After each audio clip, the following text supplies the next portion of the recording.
Ruby ముగ్గేసావా? ఏది ఏది అసలు ఎందుకు పనికొస్తావే పిచ్చి పుచ్చి? షేక్ హ్యాండ్లు ఎవరికి కావాలి నీ షేక్ హ్యాండ్లు? ఏది హైఫై హైఫై పిచ్చిదానా? అసలు ఎవరన్నా పని చేస్తారా? ఇటు చూడు మొత్తం పూసేసుకున్నా మూతికి. నీకు ఎందుకు వచ్చింది చెప్పు? అన్నిట్లో నేనే అంటావు.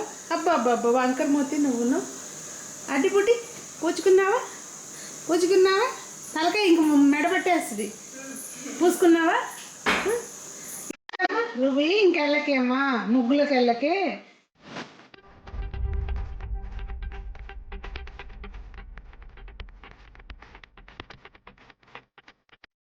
పెద్దలందరికీ నమస్తే, పిల్లలందరికీ హాయ్. ఎలా ఉన్నారు? అందరూ బాగున్నారా? మేమైతే చాలా బాగున్నామండి. మీరు కూడా చాలా చాలా బాగున్నారని, అందరూ క్షేమంగా ఉన్నారని, ఉండాలని ఆశిస్తున్నాను. అందరూ కూడా కార్తీక పౌర్ణమి, కార్తీక సోమవారం మంచిగా చేసుకుని ఉంటారు. అయితే పౌర్ణమి గడియలు రేపు మార్నింగ్ వరకు, అంటే నేను 7వ తారీఖు రోజు అంటే సోమవారం రోజు నైటు ఒత్తులు వెలిగించేస్తున్నాను. అంటే కలిసి వచ్చింది కదా అని చెప్పి సోమవారము రాత్రికాల పౌర్ణమి సోమవారమే ఉంది కనుక నేను సోమవారం రోజే ఉపవాసం పెట్టు ఉంటాను కనుక ఇంకా ఒత్తులు వెలిగించేసుకున్నానండి. మా పూజ ఎలా జరిగింది అనేది వీడియోలో షేర్ చేస్తాను. చిన్న వ్లాగే చూసేయండి. మీరు ఎలా చేసుకున్నారో కూడా నాకు తెలియచేయండి. ఉదయమే లేవంగానే మన కార్యక్రమాలన్నీ చేసుకుని ఇల్లు శుభ్రం చేసుకున్న తర్వాత ఇంకా సంజన నేను స్నానం చేసేసి ముందు దీపం పెడతాం కదండి తులసం దగ్గర, అట్లా దీపం పెట్టేశాము. అయితే సంజన ఏమీ ఉపవాసం ఉండట్లేదు, కాలేజ్కి వెళ్ళాలి కనుక నేను ఉండలేనమ్మా అంది. సో మార్నింగ్ దీపం పెట్టేసి వెళ్ళమంటే దీపం పెట్టుకుంది అనమాట.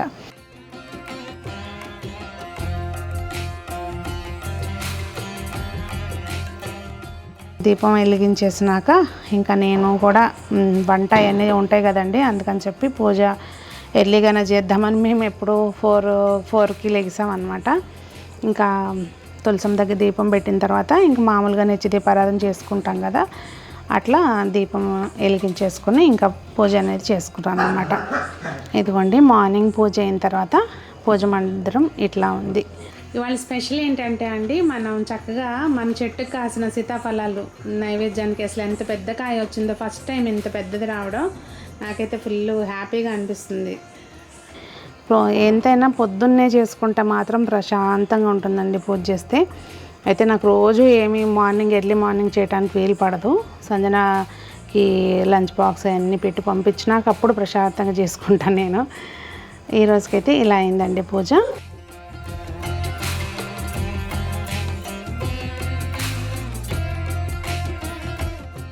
ఇంకా యాజ్ యూజువల్ షాప్కి వెళ్ళడము, ఇంకా అక్కడ పనులన్నీ చేసుకోవడం ఇవన్నీ చేశాను అనుకోండి. ఇంకా ఉసిరికాయతోటి కొన్ని రెసిపీలు చేశాను, అవి తర్వాత షేర్ చేస్తాను. ఇంకా షాప్కి వెళ్ళి వచ్చిన తర్వాత కొంచెం స్వీట్ చేయాలి కదా అని చెప్పి పాయసం చేస్తున్నాను. మార్నింగ్ వెలిగించిన దీపాలే ఇంకా సన్నగా వెలుగుతూ ఉన్నాయండి. ఇంకా దానికి దీపాలు ఏం మార్చలేదు, అందులోనే ఆయిల్ కొంచెం వేసేస్తే ఇంకా పూలన్నీ తీసేసి అప్పుడు ఈవినింగ్ పూజ అనేది చేసుకున్నాను. ఇంకా పైన ఏంటంటే మందార పూలు పూసినాయి చక్కగా, అలాగే ఇంట్లో పూసిన పూలతోటి పూజ చేసేసాను. ఇంకా ఒక కొబ్బరికాయ కొట్టేసుకుని ప్రసాదం చేశాను కదా, ఇంకా అది నివేదన చేసుకుని ఇంట్లో దీపారాధన చేసిన తర్వాత అప్పుడు తులసం దగ్గర పూజకు అని చెప్పి ప్రిపేర్ చేసుకున్నానండి. ఇది జాజు అని చెప్పి మనకి పూజ షాప్స్లో దొరుకుతుందండి. నేను అందరి వీడియో చాలా సార్లు చూసాను. నేను ఇది చాలా భలే అందంగా ఉంటుంది వేయాలి అని అనుకున్నాం, కానీ ఎప్పుడో నేను సంక్రాంతికి తెచ్చి ఉంచాను అనమాట. అది మొత్తానికి ఇప్పుడు మా శివాన్ని అంది నాకు వచ్చు మేడం అట్లా అలగడం అంది. సింపులేనండి, ఏం లేదు. మనం అది వాటర్లో కలిపేసి మంచిగా రాసుకుని తడిగా ఉన్నప్పుడే మనం ముగ్గేసేసుకుంటే ముగ్గు పిండితోటి చక్కగా దానికి స్టిక్ అయ్యి ఉంది, బాగుంది అందంగా. ఇదిగోండి ముగ్గేసిన తర్వాత ఇట్లా ఉందన్నమాట.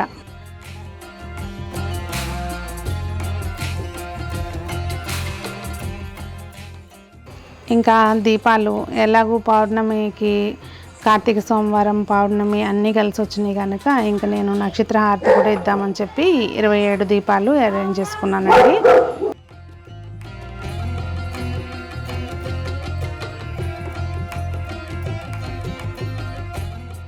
అలాగే 365 ఒత్తులు, తులసమ్మ దగ్గర దీపాలు అన్నీ చక్కగా పెట్టేసుకున్న తర్వాత ఇంకా తులసమ్మకి పూజ అది చేసుకుని అష్టోత్తరం అవి చేసిన తర్వాత ఇంకా మనం ఏదైతే ప్రాసెస్ ఉంటుందో అదంతా అయిన తర్వాత ఒత్తులు వెలిగించుకొని ఇదిగోండి పూజ ఇలా జరిగిందనమాట.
ఎంతైనా మనం మన ఇంటి దగ్గర చేసుకున్న ఇదే వేరు కదా.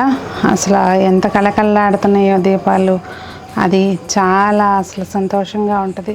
మెయిన్ ఏంటంటే ఇదిగోండి ఇక్కడ నుంచి చక్కగా అటు చూస్తే పౌర్ణమి అలా చంద్రుడు కనిపిస్తూ ఉంటాడు. చంద్రుడి నీడలో మనం ఇట్లా చేసుకుంటాం అన్నమాట. భలే ఉంటుందండి. అసలు నాకు ఎందుకో ఇట్లా ఇంటి దగ్గర చేసుకుంటేనే బాగా ఇష్టం. స్టార్టింగ్ నుంచి అత్తయ్య అలాగే చేసేవారు, ఇంకా నాకు కూడా అదే అలవాటు అయిపోయింది. గుడికి వెళ్తాం కానీ గుడికి వెళ్ళి కానీ పూజ ఒత్తులు అవన్నీ ఇంటి దగ్గర వెలిగించుకుంటాం అన్నమాట, తులసమ్మ దగ్గర అట్లా.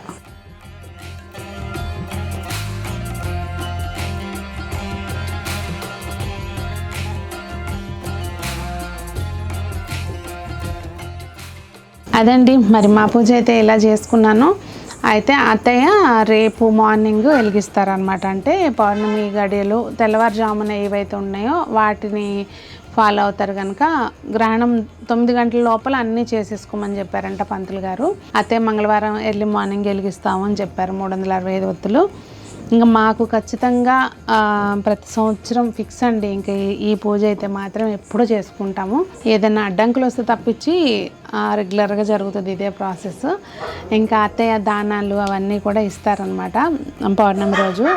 అవన్నీ కూడా నేను ఏమైనా వీడియో తీస్తే షేర్ చేస్తాను. మరి మీరు ఎలా చేసుకున్నారు, మీ పౌర్ణమి పూజ ఎప్పుడు చేసుకుంటున్నారు ఏంటి అనేది కూడా నాకు తప్పకుండా కామెంట్ సెక్షన్లో తెలియచేయండి. మరి మా పూజ ఎలా జరిగింది, ఎలా ఉంది అనిపించింది అనేది కూడా నాకు కామెంట్ సెక్షన్లో తెలియచేయండి.